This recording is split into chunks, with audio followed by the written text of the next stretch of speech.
The Queen has made a lot of small talk in her time, but on this occasion she made two mistakes. She was undiplomatic and she was recorded. This was what she said when told this police officer had been in charge of the state visit by the Chinese president. And he was seriously undermined. And then it carried on.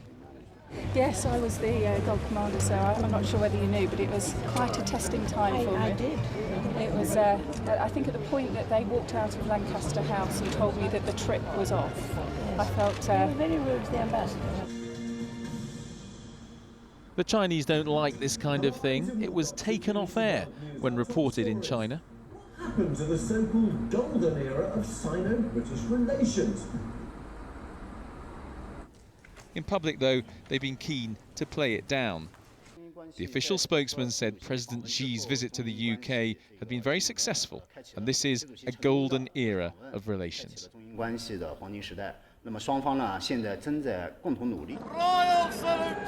Shoulder! That visit last year was declared a success, but it was obviously a bit more tense than they'd let on. Yes, I was involved in this, and yes, at times it got a bit stressful on both sides, but it was a great state visit.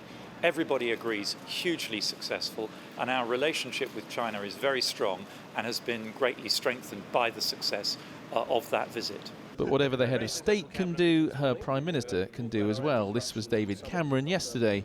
Nigerians, we've actually got some leaders of some fantastically corrupt countries coming to Britain. Nigeria and Afghanistan, possibly the two most corrupt countries. Today there was no escape for him at Prime Minister's question. Well, first of all, I better check the microphones on before speaking. It's probably a good idea. No, what I'd say to him is this. Countries like Nigeria and Afghanistan, their leaders are battling hard against very corrupt systems and countries. And in both their cases, they've made some remarkable steps forward, and that's why I'm so keen to welcome them to the anti-corruption conference here in London. The Afghan government's expressed annoyance, as has Nigeria, although the Nigerian president, now in London, said he didn't want David Cameron to say sorry. I'm not going to demand any apology from anybody. What I'm demanding is the return of assets. Instead, he wants Britain to chase assets bought in the UK with dirty money. But has real diplomatic damage been done here? This former diplomat thinks not. Is very low on the Richter scale of diplomatic explosions. This is no more, I would say, than a burp. In both cases, both the Queen and the Prime Minister? Two burps.